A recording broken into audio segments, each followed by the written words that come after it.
में है, एडमिन में हम पोस्टेड हैं और एक्सपेंडिचर बताने के लिए हमको ऑथराइज किया गया है। लास्ट टाइम 18 सितंबर को भी मेरा एक तो इंटरेक्शन हुआ था आप लोगों से। उसमें हम एस्टिमेट के समय बताए थे और कुछ हद तक कुछ और टर्म भी थे और कॉन्ट्रैक्ट भी फाइनली थोड़ा बताया गया था। तो स्टार्ट करते हैं टेंडर से जो है बहुत ही इम्पोर्टेंट टॉपिक है एक्सपेंडिचर में। और रेलवे चूँकि कैपिटल इंटेंसिव यूनिट है, बहुत ज़्यादा पैसा वगैरह लगता है इसमें, स्ट्रक्चर वगैरह बनाने में, लाइन्स है या सिग्नलिंग सिस्टम है, आपको ओवरहेड वायर सिस्टम है, स्टेशन वगैरह है, बहुत ज़्यादा पैसा का इन्वेस्टमेंट में इसमें करना पड़ता है। इसीलिए टेंडर सिस्टम मतलब अडॉप्ट करते हैं रेलवे और काम करवाते हैं। तो टेंडर में ये होता है कि ज़्यादा से ज़्यादा पार्टी जो बड़े बड़े फर्म्स हैं उसको पार्टिसिपेट करवाने के लिए ये सिस्टम को अडॉप्ट किया जाता है। इसमें उद्देश्य यही होता है कि अच्छा से अच्छा ऑफर मिल सके रेलवे को और इसका जो काम है वो बेहतर तरीके से हो सके और बीच में कोई टेंडर जो है फाइनलाइज होने के बाद भाग नहीं जाए। तो उससे और भी रेलवे का जो प्रोजेक्ट है इस पे काम करना है वो देरी हो जाएगा और आपको जो काम है और फिर से मान लीजिए कि टेंडर फिर से रेलवे को करना पड़े तो उसमें बहुत ज़्यादा टाइम लग जाएगा और रेलवे के पास टाइम लिमिट में काम चूँकि करवाना रहता है, इसीलिए टेंडर सिस्टम से ही काम करवाते हैं। और टेंडर मतलब टेंडर को बांधे रखने के लिए इसमें जो टेंडर हम लोग रिसीव करते हैं उसमें इसीलिए अर्नेस्ट मनी का लेने का प्रोसेस है। अर्नेस्ट मनी लेने का उद्देश्य वही है कि कोई पार्टी जो है या टेंडर अगर अप्लाई कर दे, टेंडर अपना दे दे और उसका प्रोसेस शुरू हो जाए तो बीच में नहीं भागे। और नेक्स्ट मनी वैसे केस में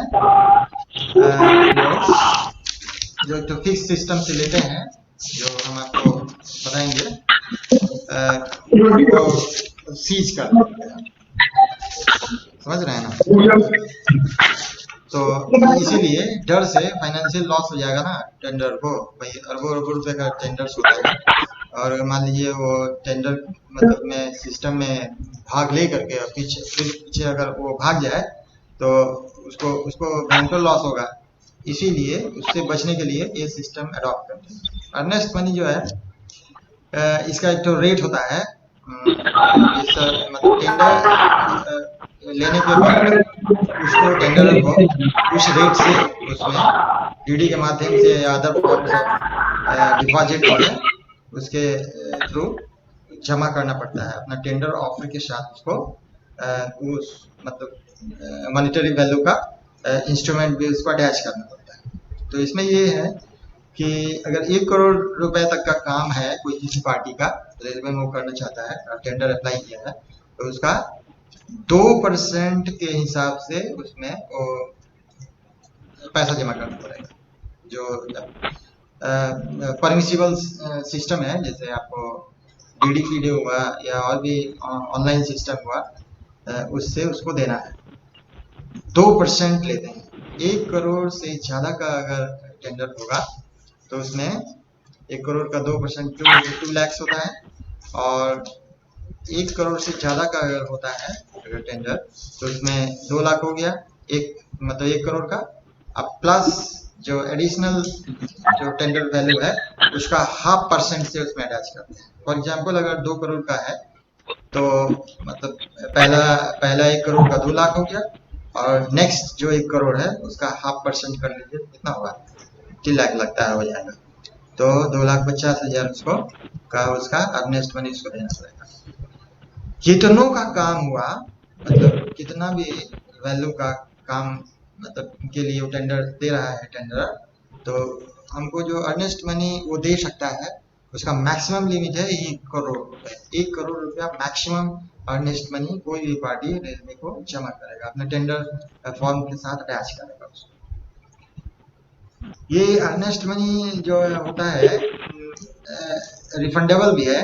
अगर मान लीजिए कोई टेंडरर इसमें अप्लाई किया और उसका एक्सेप्ट नहीं हुआ, मान लीजिए कि एक ही आदमी का एक्सेप्ट हुआ, तो जिसका एक्सेप्ट नहीं हुआ उसको पार्टी को, कंसर्न पार्टी को रिफंड कर देते हैं, रेलवेज को वापस कर देती है। और अगर मान लीजिए कि कोई पार्टी है जिसका टेंडर हम एक्सेप्ट कर दिए, तो उसमें जो है उस पैसे को रेलवे रख लेती है इसको एडजस्टमेंट करने के लिए, वो एसडी के रूप में, क्योंकि फॉलो अप में एसडी भी उसको, अगर मान लीजिए किसी पार्टी का टेंडर एक्सेप्ट हो गया तो अदर फॉर्म में ही जाएगा, तो एसडी भी जमा करना पड़ेगा उसको। तो एसडी जो है आपको बेसिकली 10% माइलेज ग्रेड है। अगर 1 लाख तक का टेंडर है तो उसमें 10% का वैल्यू से उसको जमा करते हैं। 1 लाख से 2 लाख का अगर टेंडर है तो उसमें 10,000 और प्लस नेक्स्ट 1 लाख का जो है 7.5%। सिमिलरली अगर 2 लाख से ऊपर का तो 2 लाख से 2 करोड़ रुपए तक का अगर टेंडर है तो उसमें पहला 1 लाख का 10,000, नेक्स्ट 1 लाख का 7,500, 17,500 हो गया, प्लस नेक्स्ट जो एडिशनल आइटम है उसका 5%। तो इसका 3 रेट हो गया। पहला अगर 1 लाख तक का है तो 10% के हिसाब से हम एच डी लेंगे, ये भी परमिसिबल फॉर्म में लेते हैं। उसमें मतलब टेंडर नोटिस में एवरीथिंग मेंशन होता है। सिमिलरली आपको जो 1 से 2 लाख तक का होगा तो 10,000 प्लस 7,500 हो जाएगा, और 2 लाख से 2 करोड़ रुपए तक का होगा तो 17,500 प्लस एडिशनल आइटम का 5% के अनुसार लेते हैं। और एच डी का वैल्यू मैक्सिमम 10 लाख होता है। अगर 2 करोड़ से ऊपर का टेंडर है तो उसमें फ्लैट रेट 5% के आधार पे हम एच डी लेते हैं। तो अर्नेस्ट मनी जो है होता है, अर्नेस्ट मनी जिस पार्टी का, कॉन्ट्रैक्टर का टेंडर एक्सेप्ट कर लेती है रेलवे, उसको अर्नेस्ट मनी को वापस नहीं करती है, उसको एस डी के फॉर्म में, चूंकि इसको पैसा लेना ही है पार्टी से, तो उसको एस डी के रूप में वो एडजस्ट करने का इसको मौका रहता है। इसमें एस डी को बाद में मतलब रिफंड कर दिया जाता है। टेंडर को काम करने के बाद अगर फिनिश हो जाएगा तो इसको रिफंड करने का व्यवस्था है। तो ये तो आगे का प्रोसेस है, लेकिन इस पे इंटरेस्ट रेलवे प्रोवाइड नहीं करती है। जो भी सिस्टम में टाइम लग जाता है, मान लीजिए कंट्रैक्टर काम किया है तो उसमें कभी कभी कुछ काम छूटा हुआ भी रहता है पार्टी की तरफ से, रेलवे भी कभी मान लीजिए कि उसको लैंड वगैरह प्रोवाइड नहीं कर पाती है काम करवाने के लिए, तो एस डी तो इसका रखा रहता है पार्टी का। तो ये इसमें ये नहीं है कि वो इंटरेस्ट क्लेम कर रहा है, उसमें आपको नोटिस में ही एवरीथिंग मेंशन रहता है कि एस डी पे कोई इंटरेस्ट नहीं देगी, बाद में रिलीज कर देंगे इसको, अलग से पे ऑर्डर के माध्यम से इसको रिलीज किया जाता है। और सक्सेसफुल वर्क जब हो जाएगा, कंप्लीशन सर्टिफिकेट इसको मिल जाएगा, तो ये रिफंड होगा। इसी में टेंडर में ही एक तो इम्पोर्टेंट टॉपिक है पीजी का। पीजी होता है परफॉर्मेंस गारंटी। इसमें ये देते हैं, जमा करवाते हैं सक्सेसफुल टेंडरर से। जब उसको टेंडर एक्सेप्ट हो जाता है और उसको एक तो लेटर देते हैं एक्सेप्टेंस के बाद, वो लेटर ऑफ एक्सेप्टेंस कहते हैं LOA। वो जब देते हैं तो उसी में मेंशन कर देते हैं कि भैया आप आइए और एग्रीमेंट करना है रेलवे से। उसमें रेलवे का अधिकारी भी ऑथराइज होता है, प्लस उसका रिप्रेजेंटेटिव होगा आपको कॉन्ट्रैक्टर का। उसमें टेंडर वैल्यू जितना भी रहेगा जिसका एक्सेप्ट हुआ है उसका 5% के आधार पे उसको पैसा जमा करना पड़ता है। परफॉर्मेंस गारंटी का उद्देश्य यही है कि रेलवे का जो काम दे रहा है पार्टी, वो मान लीजिए कोई काम करवाया रेलवे, तो उसका एक तो आपको गारंटी पीरियड भी होगा, एक तो वैलिडिटी होता है कि इस बीच अगर खराब हो गया, टूट फूट हो गया, क्रैक हो गया, कोई स्ट्रक्चर बनाया है तो लाइन वगैरह धंस गया, इस टाइप का मामला है तो उसके लिए वो जिम्मेवार होगा और उस पीरियड में उसको उसको बना करके देना है, प्रिपेयर कर देना है। ब्रिजवे मान लीजिए कोई ब्रिजे बनाया और उसमें पीजी जो है उसका वारंटी पीरियड जो होता है ब्रिज का, उसके बाद ही ये पीजी रिलीज किया जाता है। एक डेट होता है स्पेसिफाइड जो 5% रेलवे रखी है, तो 5% उसको तभी रिलीज करेगी जब उसका वैलिडिटी पीरियड खत्म हो। तो एसडी भी रखे हुए हैं, तो सक्सेसफुल कंप्लीशन हो गया काम का, तो एसडी भी उसको रिलीज करना है और पीजी भी रिलीज करना है। तो पीजी तो वारंटी पीरियड खत्म होगा तभी रिलीज होगा, और एसडी जो है काम सक्सेसफुली अगर कंप्लीट हो गया है सब उसको रिलीज करते हैं। कनेक्शन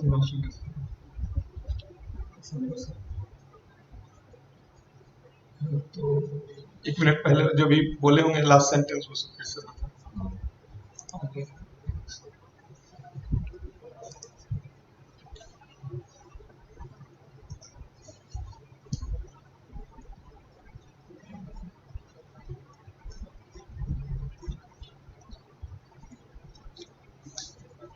हाँ यस ये कनेक्शन ब्रेक के चलते हो सकता है एक आध सेंटेंस नहीं सुना गया होगा, उसको फिर से रिपीट कर देते हैं। एसडी और पीजी दोनों रिलीज किया जाना है वो कॉन्ट्रैक्टर को। एसडी का उद्देश्य तो ये कंप्लीट सक्सेसफुली कंप्लीट अगर कर देगा पार्टी कॉन्ट्रैक्टर तब उसको रिलीज करेंगे। पीजी जो है, पीजी रिलीज करने का मतलब एक तो कंडीशन होता है वो ये कि उसका एक जो भी काम करवाया है रेलवे ने उस पार्टी से, वो वारंटी पीरियड उसका खत्म होगा तभी पीजी रिलीज होगा। और पीजी और एसडी में रिलीज करने में एक तो शर्त ये भी होता है कि अगर मान लीजिए कॉन्ट्रैक्टर बीचे में काम छोड़ दिया, छोड़ करके भाग रहा है, तो एसडी जो है, एसडी उसको हम परफिट करते हैं, जब्त कर लेते हैं, उसको नहीं देते हैं अगर बीच में छोड़ कर भाग गया तो। पीजी लेकिन हम लोग दे देते हैं, सेंस काम चूंकि वो किया ही नहीं, इसीलिए वारंटी का प्रश्न नहीं आता है, इसीलिए पीजी जो है वो हम रिलीज कर देते हैं उसको। इसका पैसा जो रखा हुआ है पीजी फॉर्म में 5% जो हम लोग रखते हैं, एसडी को लेकिन वो चूंकि सक्सेसफुली वो कंप्लीट नहीं किया, बीच में भाग गया, इसलिए एसडी को हम परफिट कर लेंगे।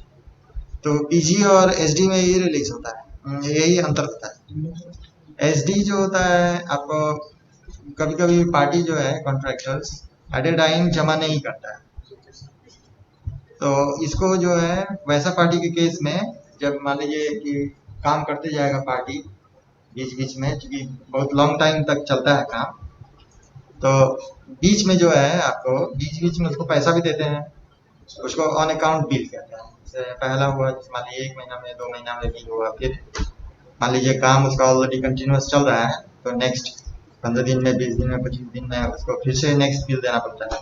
तो प्रत्येक बिल में बिल वैल्यू का 10% हम काटते हैं। एसडी अगर वो एट ए टाइम जमा नहीं किया एट टाइम ऑफ एग्रीमेंट, तो इसको हम मतलब काटते जाएंगे 10% ऑफ द बिल्स के हिसाब से, वो रेलवे का अकाउंट में जमा होते जाता है। और एसडी जिस दिन उसका जितना परमिसिबल लिमिट है उतना एसडी उसको जमा करना है, जिस दिन वो लिमिट आ गया उस दिन उसको स्टॉप कर देंगे और उसका पेमेंट एज पर मतलब काम उसको दे दी जाएगी। एसडी और पीजी, अब देखिए इसमें एक कॉन्ट्रैक्ट टर्म भी आता है, तो पार्टी को काम करने के लिए टेंडर के माध्यम से अगर एक्सेप्ट हो जाता है उसका टेंडर, तो उसको हम कॉन्ट्रैक्ट के लिए एलओए देते हैं, तो कॉन्ट्रैक्ट साइन करने के लिए उसको बुलाते हैं। और इनिशियल स्टेज में ही बीच का ये टॉपिक था, आगे हम लोग बढ़ गए थे एसडी और ईएम और पीजी के लिए। कॉन्ट्रैक्ट करने के लिए उसको 21 दिन का पीरियड देते हैं कि 21 दिन के बीच में आप आइए और एग्रीमेंट साइन करिए, तभी वो उसके बाद ही काम वो शुरू करेगा रेलवे का। तो कॉन्ट्रैक्ट जो है एक तो कंडीशन होता है, इसको लीगल गारंटी इसमें दिया गया है, कोर्ट इसमें इन्वॉल्व हो जाता है, पेपर्स पे साइन होता है। और कॉन्ट्रैक्ट जो होता है between two parties, more than one party के बीच एक जो एग्रीमेंट टाइप का है, गारंटीड बाय जुडिशियल सिस्टम, कि कोई भी पार्टी अगर इस नियम से, शर्त से जिसके तहत कॉन्ट्रैक्ट हो रहा है, अगर भागेगा, छोड़ेगा, तो उसका हर्जाना उसको देना पड़ेगा। तो ये कॉन्ट्रैक्ट जो है, ये कॉन्ट्रैक्ट ये है, कॉन्ट्रैक्ट जो है रेलवे में जो एक्सपेंडिचर के लिए, बड़े बड़े काम के लिए जो सिस्टम अडॉप्ट करते हैं, उसमें 3 तरह का हम लोग सिस्टम कॉन्ट्रैक्ट जो रेलवे में एक्सपेंडिचर में लागू है, उसमें तीनों को बताते हैं। एक है लंपसम कॉन्ट्रैक्ट, दूसरा है शेड्यूल कॉन्ट्रैक्ट, तीसरा पीस वर्क कॉन्ट्रैक्ट। तो लंपसम कॉन्ट्रैक्ट में ये कि होल वर्क के लिए कॉन्ट्रैक्ट करता है, और उसमें ये शर्त होता है कि पार्टी को, कॉन्ट्रैक्टर को रेलवे को पूरा काम कर देना होता है। उसमें स्पेसिफिक पीरियड मेंशन होता है कि इतना पीरियड में उसको काम जो है कर देना है, और होल वर्क पे उसको पेमेंट देती है एट एक तो डिसाइडेड रेट पे। जितना भी आइटम्स उसका वर्क में, जो टोटल वर्क में जितना भी आइटम्स का काम कर रहा है वो, उसको सारा काम कर देना चाहिए उसको, और गिवन पीरियड ऑफ टाइम में उसको फिनिश करना पड़ता है। और उसके लिए पार्टी को एक तो फिक्स्ड रेट से जो डिसाइडेड होता है, उसमें कंडीशन में इनकॉर्पोरेटेड होता है, उसी के आधार पर उसको पेमेंट देते हैं। और पेमेंट जो होता है depends upon how much work has been completed, इसीलिए इसको लमसम कॉन्ट्रैक्ट कहता है।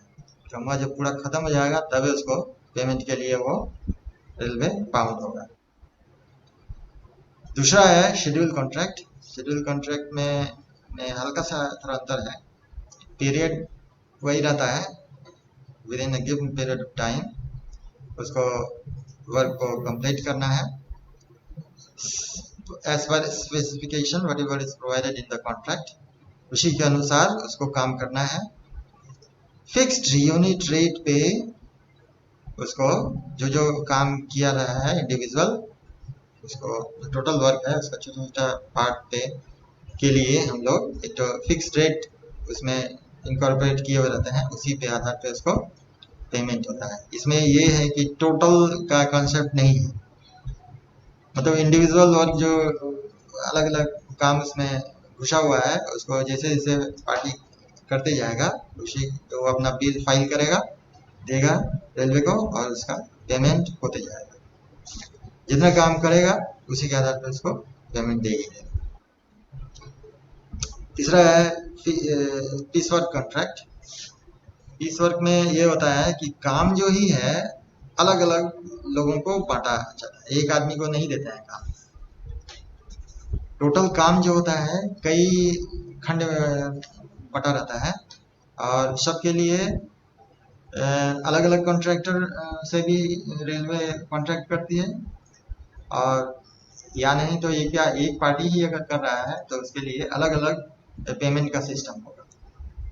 उसमें जो है फिक्स यूनिट रेट पे, यहाँ भी फिक्स यूनिट रेट ही है, इस पर जो भी अलग अलग काम हुआ है सबके लिए अलग अलग मतलब पेमेंट हम करेंगे, यूनिट रेट डिसाइडेड है, और जितना काम करेगा वो उतना ही उसको पेमेंट करेंगे।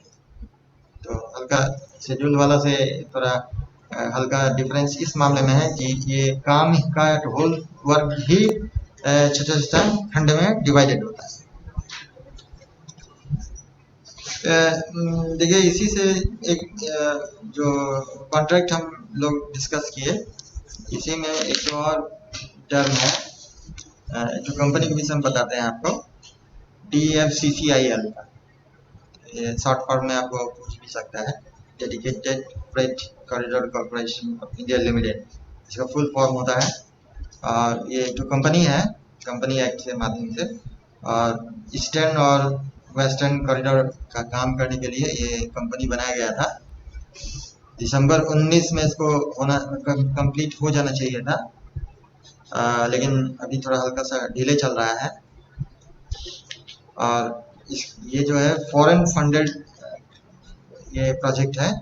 ये गुड्स और फ्रेट ट्रैफिकिंग के लिए अलग से डानकुनी से, मतलब कलकत्ता से वो लुधियाना के बीच ईस्टर्न फ्रेट कॉरिडोर, और जवाहरलाल नेहरू पोर्ट जो मुंबई के पास है वो, और दादरी दिल्ली के पास, ये दोनों के बाद वेस्टर्न फ्रेट कॉरिडोर जो है ये डेडिकेटेड रेलवे लाइन है, इलेक्ट्रिफाइड डबल ट्रैक। वो केवल गुड्स ट्रेन चलेगा 100 किलोमीटर पर आवर के आधार पर। तो जल्दी से जल्दी क्विक जो ये वाला जो फ्रेट पोर्शन है, ये दोनों 30% इंडिया का ये कैरी करता है, ये दोनों रूट्स पर, इसलिए स्पेशल अटेंशन दिया गया है और फॉरेन कंपनी से इसको फंडिंग हुआ है। और इसका ये हल्का डिले हो रहा है इसको, लेकिन वो कंप्लीशन के स्टेज पे। एक मटेरियल मॉडिफिकेशन भी एक टर्म है इसी का, तो एक्सपेंडिचर का ये मटेरियल मॉडिफिकेशन एस्टीमेट में हालांकि ये आता है कि सैंक्शनड एस्टीमेट किसी वर्क का जो है उसमें अगर मान लीजिए कि उसमें हल्का सा परिवर्तन करना है, कार्य के दौरान ये अशुभ महसूस होता है कि उसमें कुछ परिवर्तन का जरूरत है, जिससे कि स्पेसिफिकेशन चेंज हो रहा है, तो अगर 1 करोड़ रुपए से ज़्यादा का काम है तो उसमें मटेरियल मॉडिफिकेशन करते हैं, उसमें परिवर्तन करते हैं। उसके लिए फिर से मतलब उसके लिए अलग से एस्टिमेट बनाने की जरूरत नहीं है। मटेरियल मॉडिफिकेशन ये कई तरह का हो सकता है।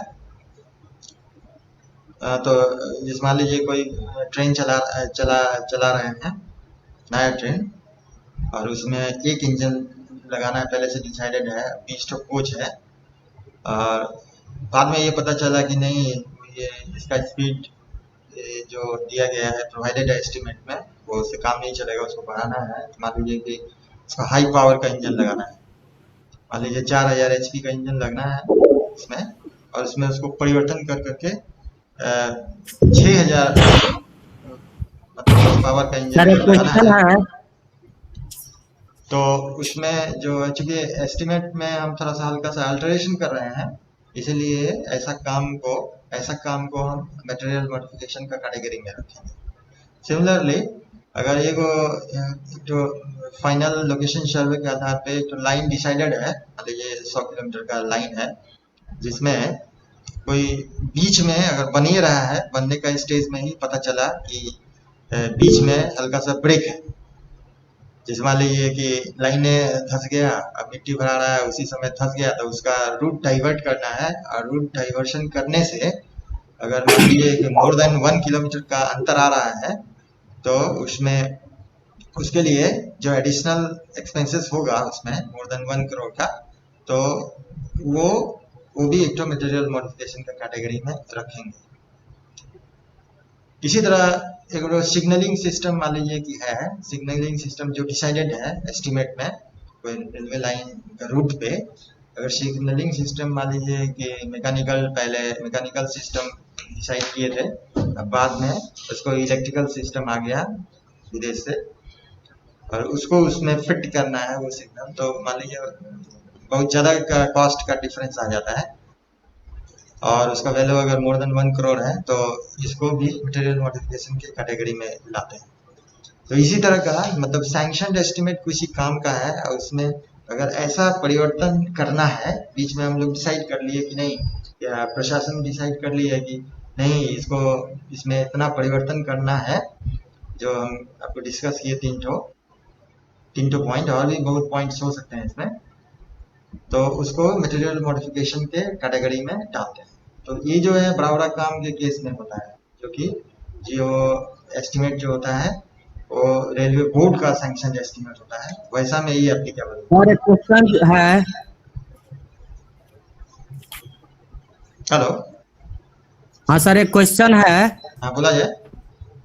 18 लाख रुपया का स्टैंडर्ड अर्नेस्ट मनी कितना होगा? 18 लाख का कोई काम है? हाँ, 18 लाख का कोई टेंडर है, मान लीजिए 18 लाख का कोई काम है, तो हम्म। स्टैंडर्ड अर्नेस्ट मनी कितना होगा उसका? अर्नेस्ट मनी पहले तो जो बताए थे वही वाला सिस्टम लगाइए, पहले तो 2% लगाइए, समझे ना, जो हाँ लिमिट ठीक आपको। है, हाँ? तो 36,000 हुआ, 2% लगाए 36,000 हुआ। नहीं, टोटल टोटल पे कैसे लगाइएगा, उसमें तो लिमिट हम बताए थे ना, उसमें जैसे अर्नेस्ट मनी देखिए, works costing up to 1 crore, 2% है, ठीक है ना। तो ठीक है, आप जो 18 लाख बताए हैं, तो उसमें हाँ, तो 18 दूना 36,000 होता है। 36,000 होगा ना सर, जी। स्टैंडर्ड अर्नेस्ट मनी ना। स्टैंडर्ड टर्म का है लगा रहे हैं इसमें। क्वेश्चन पूछा हुआ है कि 18 लाख रुपया का स्टैंडर्ड अर्नेस्ट मनी कितना होगा। स्टैंडर्ड। हाँ, और तो अर्नेस्ट मनी तो 36,000 होगा सर। हाँ चलिए, हाँ अर्नेस्ट मनी, मेरे हिसाब से वही हो रहा है। हाँ।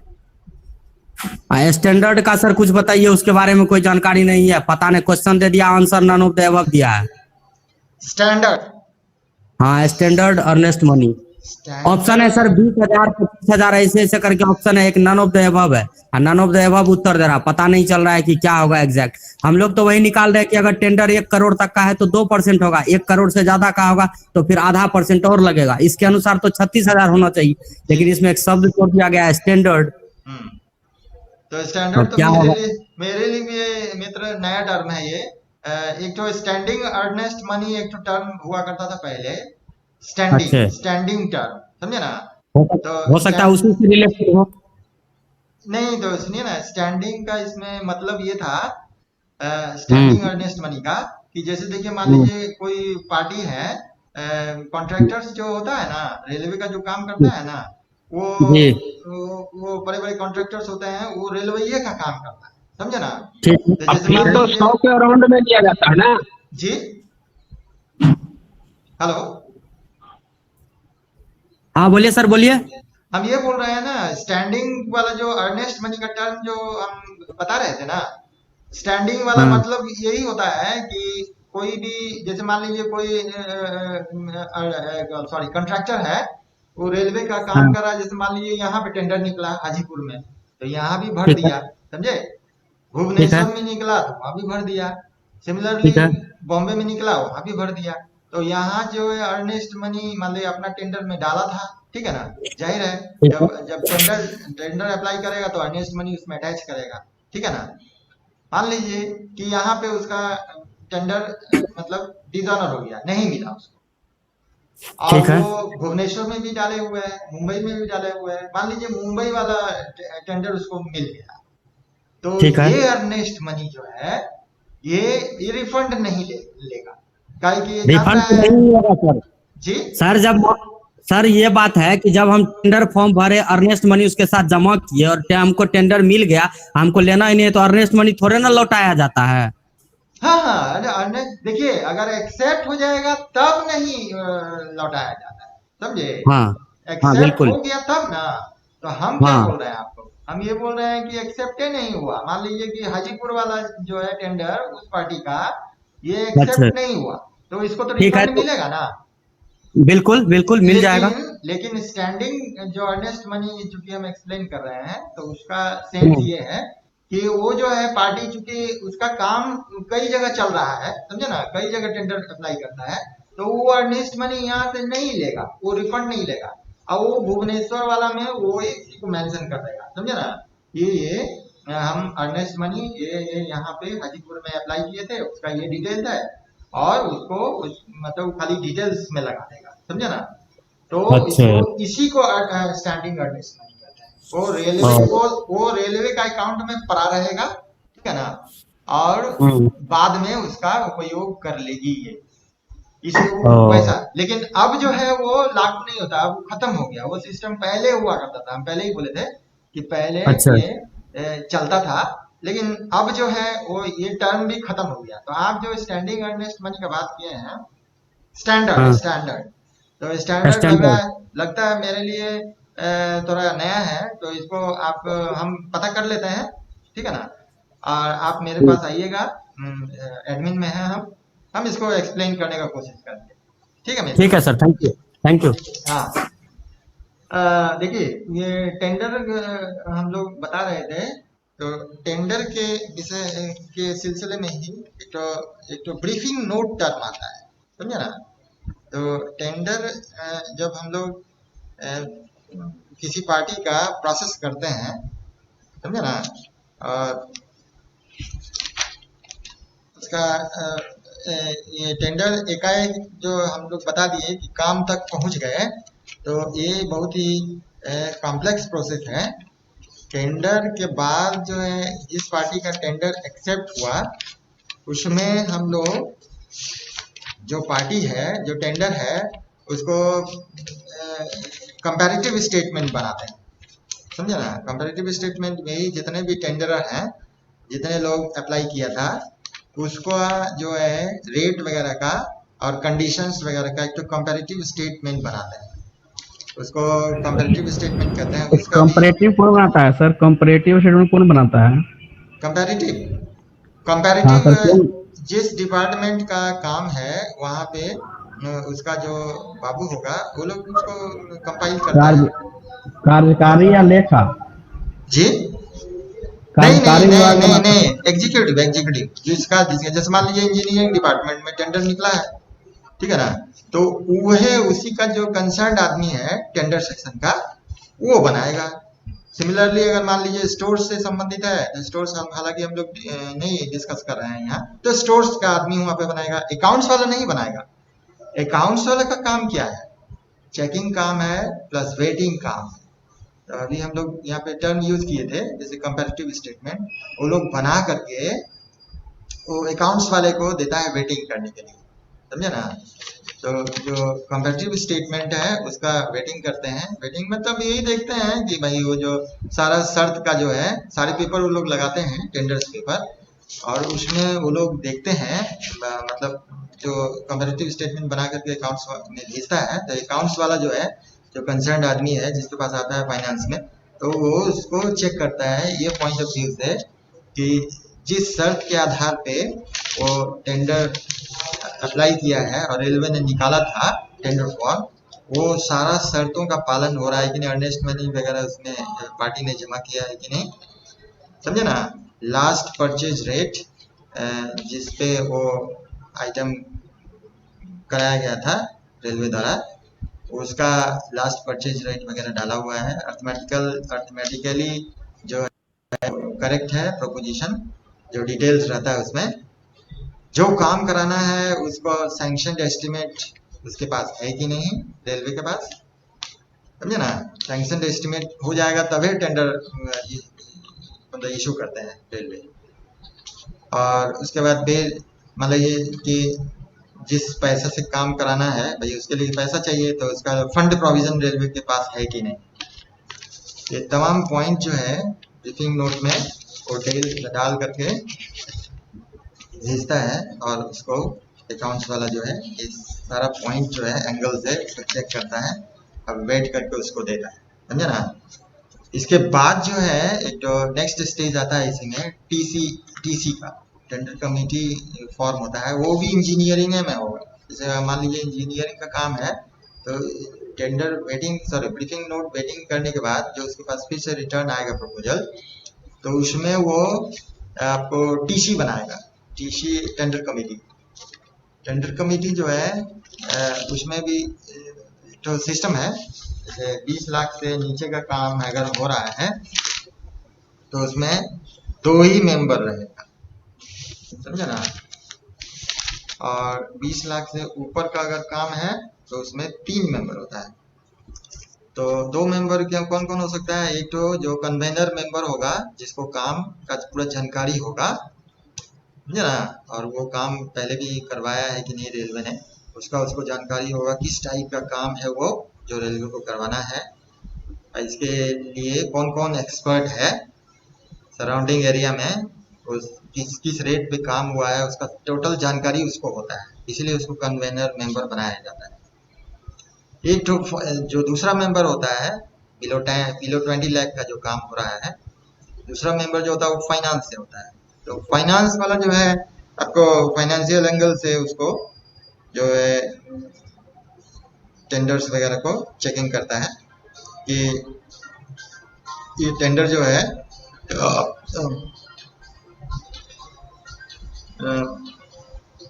सारा सिस्टम को ये फॉलो कर रहा है कि नहीं, वो देखता है। समझे ना बात? तो फाइनेंशियल एंगल से देखता है कि भाई ज़्यादा रेट पे तो मतलब एक्सेप्ट नहीं कर रहा है जो कन्वेनर है, और जो सारा अर्नेस्ट मनी वगैरह रिक्विजिट फॉर्म में जमा किया है। समझे ना?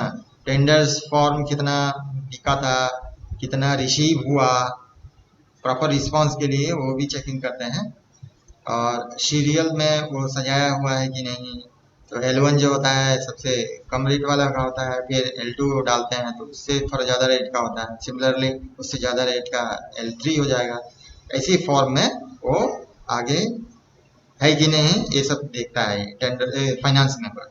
टेंडर कमिटी मीटिंग वाला का मामला हम बोल रहे थे। ये बहुत वाइटल अभी होता है, स्टेज होता है टेंडर एक्सेप्ट करने का, मतलब प्रोसेस। और अर्थमेटिकली वो एक्यूरेसी है कि नहीं, सारा जो all inclusive rate, sorry all inclusive unit rate, AIUR बोलते हैं उसको, उसको जो कैलकुलेशन किया है, जो टेंडर कमिटी वाला जो प्रोसेस किया है इंजीनियरिंग डिपार्टमेंट वाला, और एंगल जो फाइनेंस वाला उसको ये भी चेकिंग करता है तमाम चीज़ कि AIUR बनाने में जो उसमें जो शर्त डाला हुआ है उसको फॉलो किया है कि नहीं इंजीनियरिंग वाला। फंड का व्यवस्था है कि नहीं, ताकि भाई टेंडर एक्सेप्ट कर लेने से ही तो और प्रोसेस कर लेने से ही तो काम नहीं होगा, फंड वगैरह भी देखना पड़ेगा उसको कि कहाँ से ये किस सोर्स से काम होगा, उसका व्यवस्था है कि नहीं। और भी कि अगर मान लीजिए ज्वाइंट ये कमिटी है, कंपनी है जिसने मतलब टेंडर अप्लाई किया है, तो उसमें कोई लीगल इशू तो है कि नहीं, लीगल वाला पॉइंट को देखा गया है कि नहीं, है ना। ले दे करके ये फाइनेंशियल एंगल से इसको चेक करता है फाइनेंस मेंबर। इसका बहुत वाइटल रोल होता है। अगर मान लीजिए कि ये किसी पॉइंट से सहमत नहीं है तो ये बात करता है उससे जो कन्वेनर मेंबर है कि भाई ये एंगल से हम सहमत नहीं है, तो इसको देखा जाए। अगर मान लीजिए कि वो कन्वेनर मेंबर जो है ये सहमत नहीं है, वो इससे अगर डिफरेंस व्यू रखता है तो कोई बात नहीं है, ये वो जो कन्वेनर मेंबर है उसका टेंडर कमिटी का, वो उसमें लिख देता है कि इस कारण से हम ये फाइनेंस वाला का नाम बात नहीं मान रहे। तो चूंकि फाइनेंस से बात हो रहा है, फाइनेंस वाला मामले में बात हो रहा है, इसीलिए इसमें एक तो और भी चीज़ हम यहाँ पे जोड़ना चाहेंगे कि अगर मान लीजिए कि फाइनेंस वाला भी अड़ जाता है कि नहीं, सो ये जो है फाइनेंशियल जो पैरामीटर है इसका उल्लंघन कर रहे हैं आप, तो ये जो है अपना FNCO से बात करता है। फाइनेंस वाला जो मेंबर है इस मामले को ऊपर तक उठाता है। तो इसका इतना फाइनेंशियल एंगल से देखने का अधिकार रहता है फाइनेंशियल वाला मेंबर को, और वो एवरीथिंग कोट मतलब उसमें रिकॉर्ड कर लेना पड़ता है। अगर मान लीजिए इसके उलट अगर वो जा रहा है कन्वेनर, तो उसमें वो कोट कर देगा। इसमें जो है टेंडर एक्सेप्ट करने के लिए एक तो TAA भी होता है, वो हायर रैंक का, इससे नेक्स्ट हायर रैंक का अथॉरिटी होता है जिसको इसको एक्सेप्ट करना है। टेंडर एक्सेप्टिंग अथॉरिटी उसको बोलते हैं, TAA। तो उसी के पास इसको टेंडर एक्सेप्टेंस के लिए उसके पास जाता है। ये सब मान लीजिए कि इतना प्रोसेस के बाद ये हो गया कि हाँ अब एक्सेप्ट हो गया है, इसको एक्सेप्ट करना है, तो इसको हम टेंडर एक्सेप्टिंग अथॉरिटी के पास इसको भेजता है ये टेंडर कमिटी वाला, टेंडर कमिटी मीटिंग के बाद। तो वो इसको एक्सेप्ट करेगा या नहीं एक्सेप्ट करेगा, समझे ना। वो टीएए का प्रेरोगेटिव है, वो देखेगा, विशेषाधिकार है, वो देखेगा उसको कि एक्सेप्ट करना चाहिए कि नहीं। अगर सर्टेन एंगल पे उसका डिफरेंस है, व्यू है, तो वो उसमें उठाता है या बोलता है कि करेक्ट कर दीजिए, ये काम ऐसे नहीं, ऐसे होना चाहिए, समझे ना। उसको बेसिकली टीएओ को ये देखना चाहिए कि फाइनली जो काम जिसके लिए टेंडर कॉल किया गया था और जो एक्सेप्टेंस के लिए मेरे पास भेजा गया है, वो काम जो है इसेंशियली रिक्वायर्ड है कि नहीं, समझे ना।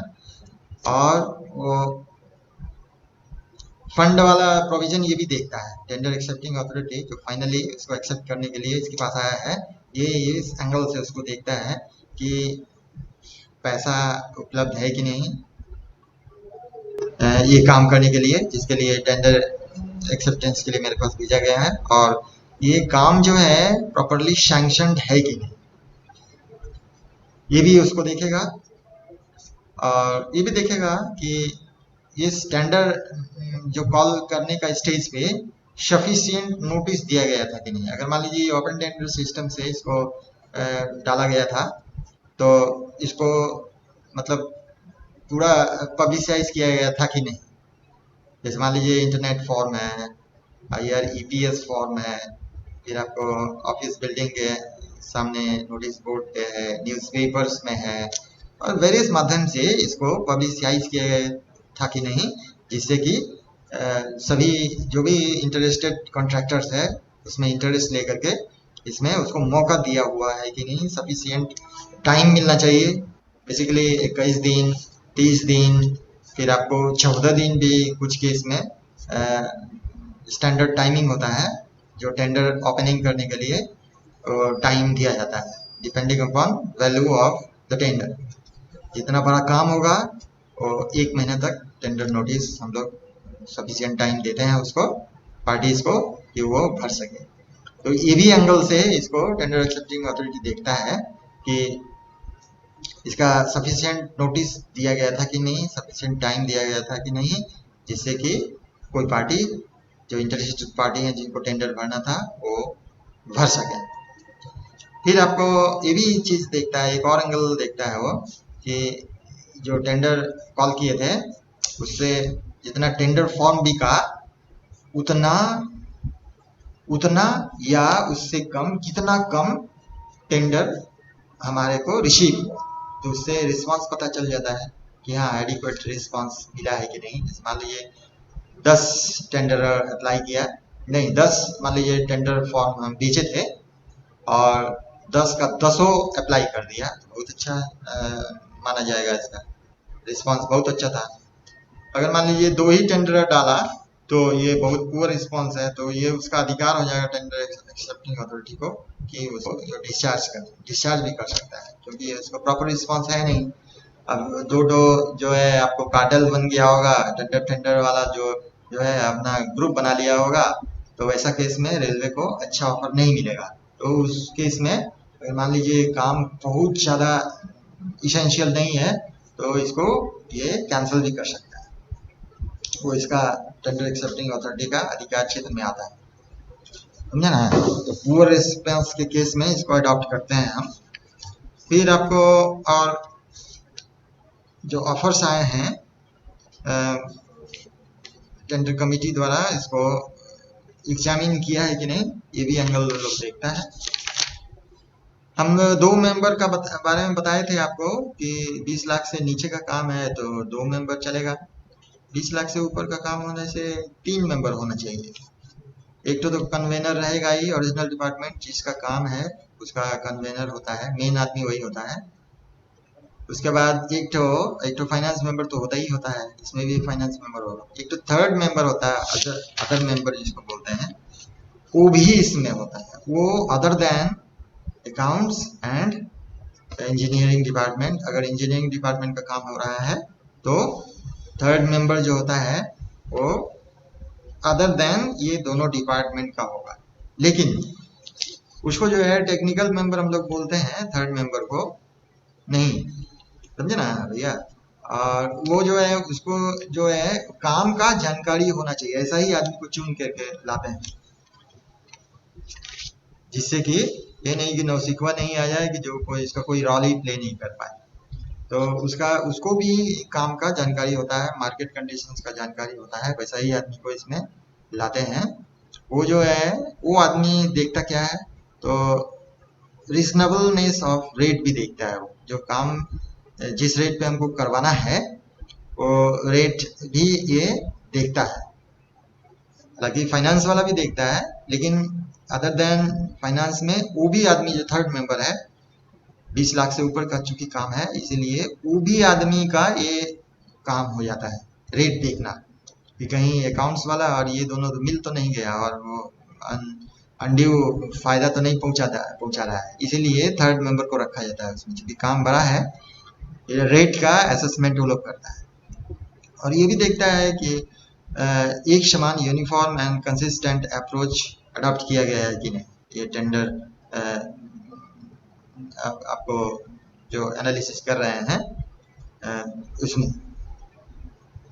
तो अगर मान लीजिए कि उसका ये दोनों से विचार अगर अल्टर रहा, अलग रहा, तो वो उसको डिस्कशन करता है टीसी मेंबर्स के साथ, समझे ना। और वो अपना डेफिनिट व्यू देता है, अपना भी व्यू दे सकता है, जिसको उसको टेंडर कमेटी को मानना पड़ता है। ओवरऑल रिस्पॉन्सिबिलिटी जो है टेंडर कमेटी का, एक तो मतलब टोटल कलेक्टिव रिस्पॉन्सिबिलिटी होता है उसका। ये नहीं है कि कोई पल्ला झाड़ लेगा कि नहीं हमको मेरा कोई रोल नहीं था उसमें, ये नहीं बोल सकता है। वो कलेक्टिव रिस्पॉन्सिबिलिटी होता है। काम अगर मान लीजिए टेंडर एक्सेप्ट हो गया और काम हो गया है, होने लगा, अब बीच में कोई लफड़ा हुआ, तो ये तीनों को दोषी ठहराया जाता है। ये कोई मतलब दोनों तीनों बच नहीं सकता है, तीनों अपने आप। टेंडर मतलब ओपन टेंडर का सिस्टम ये बताए थे, ये ओपन टेंडर का ही एक पार्ट था। एक तो और हम बता रहे हैं कि टेंडर में जो इंजीनियरिंग डिपार्टमेंट अडॉप्ट करते हैं वो एक तो और भी है, लिमिटेड टेंडर है और एक तो सिंगल टेंडर है। तो लिमिटेड टेंडर में ये देखते हैं कि रेलवे को कभी कभी देखिए, चूंकि रेलवे बड़ा ऑर्गेनाइजेशन है और इसको किसी तरह का भी काम करवाना पड़ सकता है, तो कभी कभी इसके पास शॉर्ट नोटिस पे बहुत कम समय में इसको कोई काम करवाना रहता है। तो वैसा केस के लिए ये लोग रेलवे के पास ऐसा व्यवस्था है कि लिमिटेड टेंडर को विचार करने का भी इसके पास व्यवस्था है कि हम मान लीजिए लिमिटेड आदमी को ही ओपन मार्केट से नहीं बुलाएंगे टेंडर को। हम मेरे पास इसके पास इंजीनियरिंग डिपार्टमेंट के पास एक तो लिस्ट ऑफ अप्रूव्ड टेंडरर्स होता है। जैसे रेलवे पे बहुत टेंडर लोग काम करवाते रहता है समय समय पे, तो उसी आधार पे इसका एक तो वो बायोडाटा ये लोग रखता है इंजीनियरिंग डिपार्टमेंट, उसको लिस्ट ऑफ अप्रूव्ड टेंडरर्स कहते हैं। उसमें वैसा टेंडरर या कॉन्ट्रैक्टर जो रेलवे में पहले भी काम किया सक्सेसफुली, और उसी के आधार पे उसका नॉमिनेशन करके रखता है। वो लिस्ट में इसका नाम चढ़ाया जाता है कि हाँ अमुक टाइम पे ये आदमी इतना का काम किया था और काम अच्छे से किया था सक्सेसफुली, ये नहीं कि बीच में भाग गया, वैसा को इसमें नहीं डालते हैं। तो ये अप्रूव्ड टेंडरर्स का एक लिस्ट होता है रेलवे के पास इंजीनियरिंग डिपार्टमेंट में, जो एईएन या आपको टीटीसी कंस्ट्रक्शन ऑफिस में रखते हैं, जो फील्ड में ऑफिस होता है उसमें उसको लिस्ट रखा जाता है। हेडक्वार्टर इंजीनियरिंग डिपार्टमेंट में इसका भी लिस्ट रखते हैं बड़ा बड़ा कॉन्ट्रैक्टर्स का, जो मतलब अरबों खरबों का काम करता है उन लोगों। लेकिन रीजनल ऑफिस में भी वो लिस्ट रखा जाता है और उसको हर साल इसको रिवाइज करते हैं। मान लीजिए कोई टेंडरर उसमें डिफॉल्ट कर गया, डिफॉल्टर निकल गया, तो उसको वहां से ब्लैकआउट कर देते हैं, हटा देते हैं उसका नाम या ब्लैक लिस्टेड कर देते हैं। वो फर्दर रेलवे का जो टेंडर होगा उसमें वो भाग नहीं लेगा। तो ये list of approved tenders railway रखती है अपने पास लिस्ट, और जब हमको शॉर्ट नोटिस पे कोई काम कराना है, बड़ा वैल्यू का भी हो सकता है, तो उसी में से जो काम जिस तरह का काम हमको करवाना है उसका दक्षता जो रखता है, उसी में जैसे मान लीजिए 4-5 टेंडरर को हम लोग बुलाते हैं कि आप अपना टेंडर दीजिए, ये काम हमको करवाना है इतने का, और एक तो डेट दे देते हैं उसको 14 दिन, 21 दिन या जो भी हो 30 दिन, depending upon value of the contract या टेंडर, उसको बता देते हैं कि इतने दिन में आप टेंडर दीजिए। तो वो अपना टेंडर तैयार करके इसको अप्लाई करेगा, वही 5 जो अपीयर कर रहा है लिस्ट ऑफ अप्रूव्ड टेंडर्स में।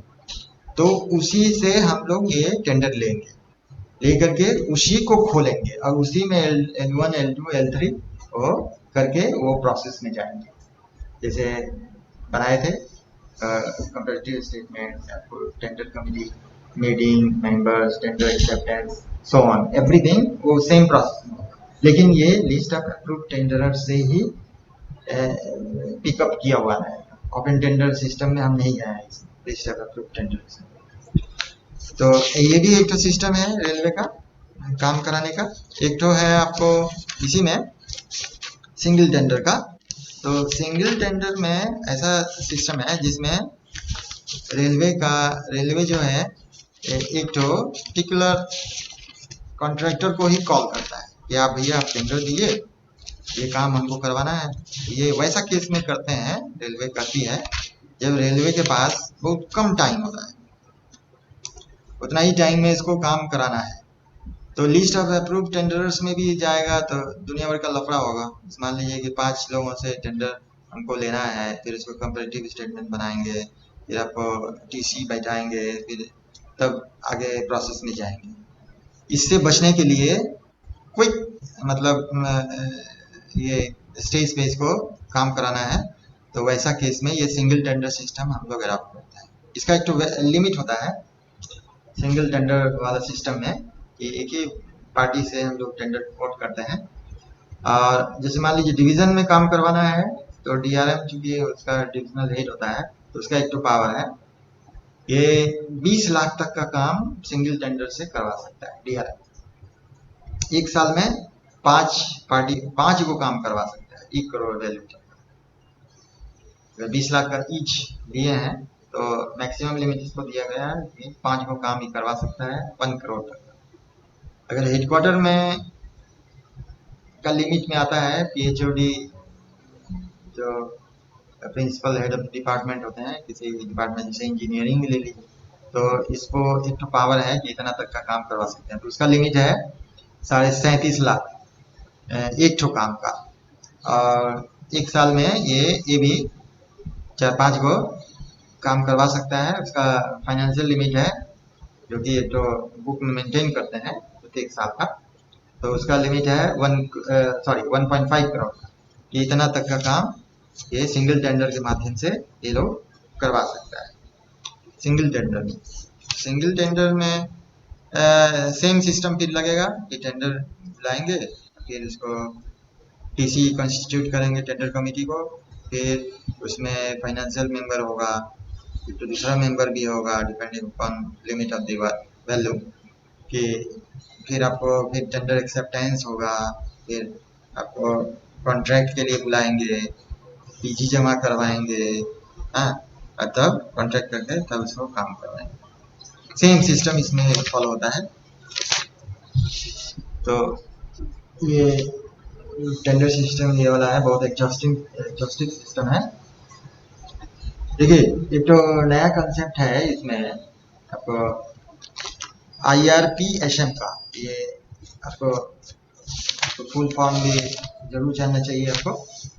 इसमें Indian railway project sanction and management, जो नया टाइप का सिस्टम है इंजीनियरिंग डिपार्टमेंट ने अडॉप्ट किया हुआ है। एक तो ऐप टाइप का है, ये डेवलप किया है लोग बोर्ड लेवल पे। और इसमें जो है इस सिस्टम में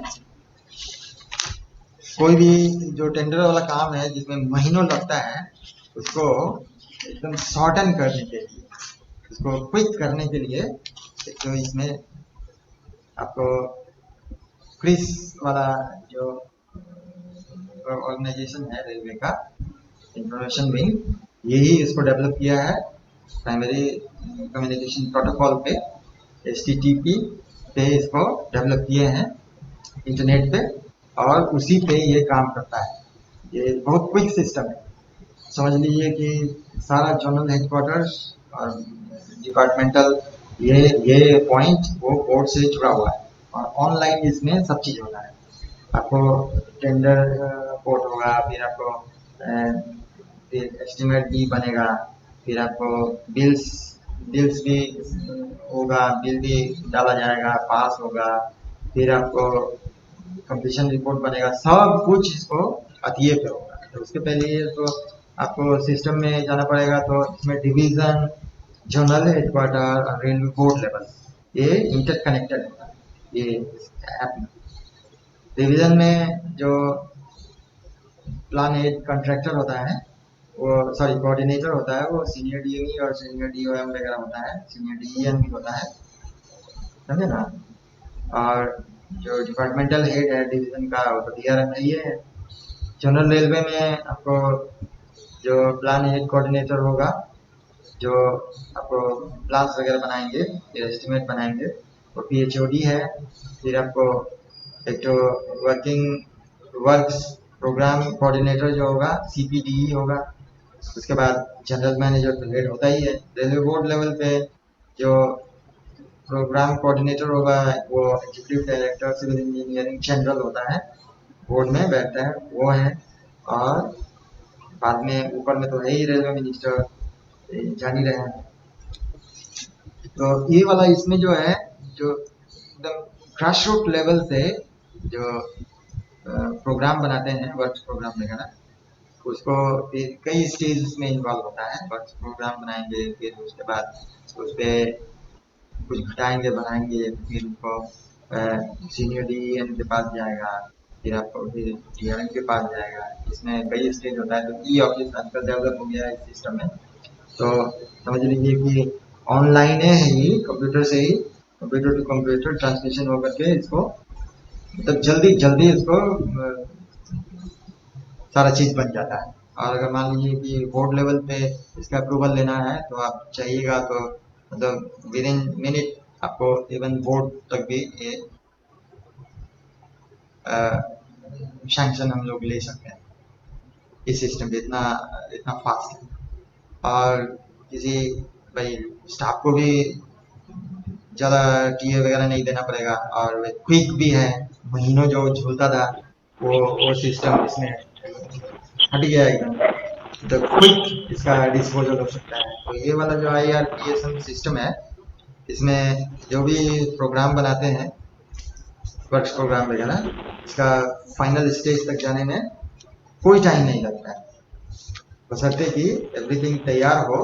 तो नीचे से ऊपर तक बोर्ड तक का अप्रूवल आप विद इन डेज दे सकते हैं। इसीलिए रेलवे जो है ये वाला सिस्टम लगा रही है और इस पर काम भी कर रही है। फिर आपको एक तो अम्ब्रेला वर्क भी एक तो टर्म है एस्टिमेट वाला मामले में, कि अगर एक कोई काम है जो जिसका जो क्षेत्र है इवन मोर देन 1 रेलवे पे हो रहा है, तो ऐसा सब काम को, हर तरह का काम को तो क्लब करके इसका कंबाइंड अप्रूवल वगैरह लेते हैं। तो वैसा केस को ये अम्ब्रेला वर्क के माध्यम से एक नया कंसेप्ट है, जिसमें मोर देन 1 जनरल रेलवेज का कंसेप्ट को भी, सॉरी वर्क को भी एक तो छाता के नीचे ला करके इसका हम लोग डिस्पोजल ये लोग करते हैं। ये नया सिस्टम है, रेलवे अडॉप्ट की है, और इस पे ये काम मतलब ये भी वाला भी अडॉप्ट किया जाता है सिस्टम करने के लिए। हो गया टाइम, ठीक है। चूंकि टाइम का कॉन्स्टेंट है भैया, इसलिए ये मटेरियल एट साइट अकाउंट भी वगैरह भी आपको जानना चाहिए, वर्क रजिस्टर भी जानना चाहिए, मटेरियल मॉडिफिकेशन तो लगता है हम बताए हैं। एक तो बिल चेकिंग एक तो पोर्शन था, बिल चेकिंग भी थोड़ा देख लीजिएगा। कॉन्ट्रैक्टर्स का बिल चेकिंग कैसे करते हैं ये भी थोड़ा जरूर कर लीजिए। शंकर जी कहाँ है? ठीक है मित्र, और इस टाइप में अगर आपको कोई कहीं डाउट होगा या मेरे से कुछ पूछना रहेगा तो जरूर एडमिन में आ जाइएगा, हम आपको हेल्प जरूर करेंगे। ये हम ऐसे